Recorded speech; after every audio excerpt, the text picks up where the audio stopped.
Okay. Testing, 1, 2, 3. This is what's going on. Okay, I brought some iodide salt. They call that potassium iodide. I threw it all into the bucket with some hot water and got out my beautiful stirring spoon and stirred it until it was dissolved. And I poured it into each of my one big jar, another big jar, and I ended up with this after I tipped off the clear stuff back into the water, which has no almost of any sort.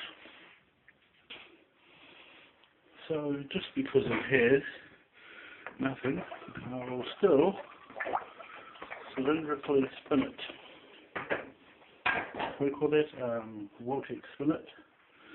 Now if you look in here, there is hummus, and it's just a bowl. And it was on top of the washing machine, which has magnets in the centre.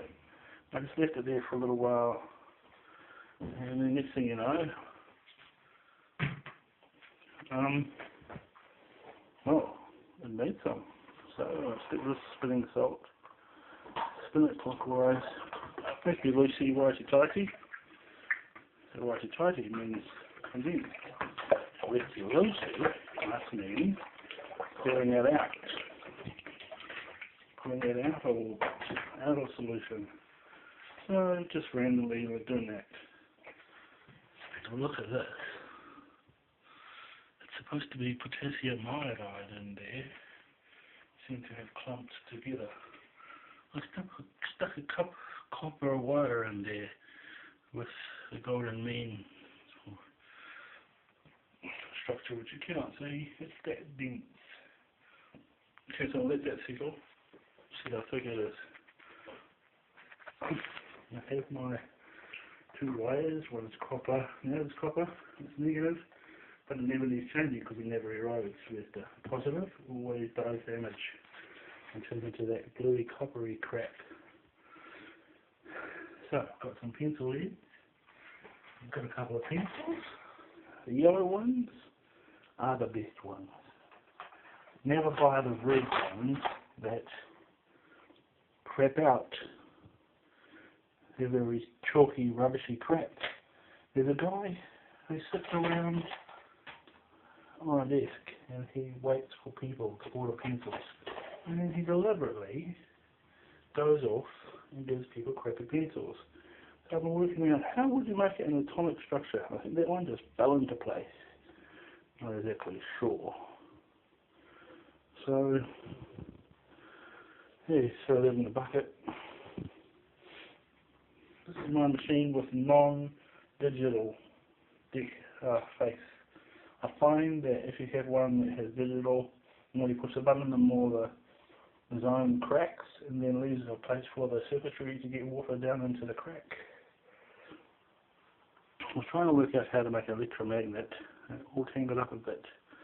Basically you have a circuit going through it and a resistor, but it is a resistor, you see. And then you put it on your tech. Once you've got the circuit proper, not crossing, see how I'm crossing the wire? You don't cross the wire, you just have an individual circuit. And you get your phone wire or a phone charger or something of a certain particular power amount that you think is suitable. I think 30 volts is good, but it's very dangerous, and if you touch 30 volts with your hand and know about it, it's not very good for us. So that's why I always use a 7 volts, because it keeps the power down, and 7 is God's lucky number, so I'm guessing it's probably pretty safe. Hardly all my hair's gone. Okay, so you put a wire on one side, wire on the other. Positive is the emitter out into the negative. If that's not going to push the line scale back into the tank, back to the hot water tank, then you can try it at cold water. What's going on here? Two microwave batteries, magnets that are tied together with copper coils because they are repelling. Now why would I make a repelling zone of two magnets? Well, I want the water to twist in two different ways. I want some drawing affecting going, but because it's repelling, it should push away everything that tries to come into it. So if there's anything almost trying to come through that hole, it won't. It will come out this. That's my theory. I'm sticking with it for now. I know that people use one directional and in series, but I kind of don't believe that, because if a positive and a negative attract, and that's why they attract, then one's different to the other. And then they say, well, have a positive in the middle and a positive in the middle, and on the other two magnets have negative and negative. So to me, they're still, one's repelling, one's attracting. So it's confusing because there's two circuits, both repelling. So they're repelling into the middle. So I've made two magnets that actually repel each other. And I've used a thick copper wire, resistor wire, to tie them together. And they're still slightly crooked. So you're going to get a off-center. Well, it doesn't matter, the whole thing's gone off-center. And I think just a bit of a tornado in there might do some buzzy good stuff. Or the world was going to get some lovely goodness down the sink. But I turned it on and it made all these wacky noises. So you stick the old new wood container over it, run it slow, so that until the twisting effect happens. You see how the wood's going quicker? So it's just straight on and it's quicker. Yeah. So not too far, but definitely the twisting effect. And that's kind of gradual. Some water will push through. Seems like some's leaking and some's coming out. It's making this hard case engine sound. When the water leaking out was going past the air pocket of the outcoming vortex repelling part. So the water looks kind of yellow to me.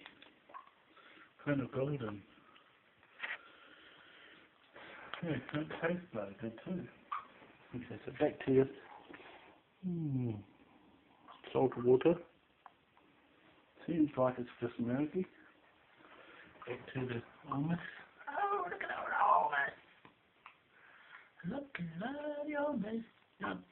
To some people who have good sea salt, that's like oh, but to people in my country don't even get any. That's the same height as the foam almost.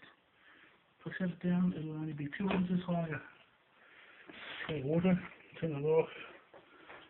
Let's see. It's kind of golden.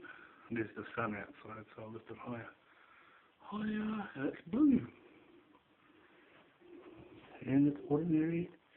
That's the bottom. There's some junk on the bottom. It's outside us, I think.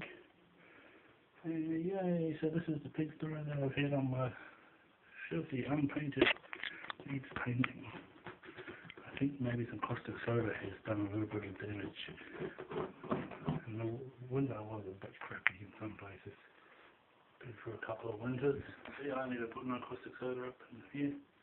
But there it is, damage. So I have a drink.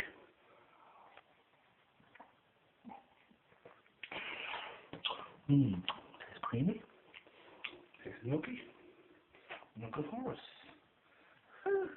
Yay. Yay.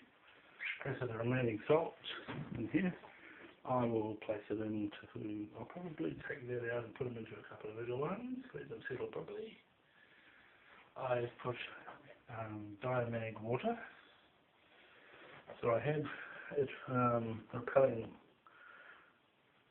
away, and metals would go out with the repelling and almost would flop out into, or at least it would be non-magnetic.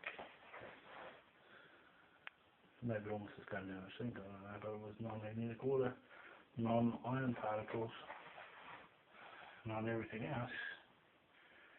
Yeah, and then I added some into this, make it a bit more clean. Just no metals in there.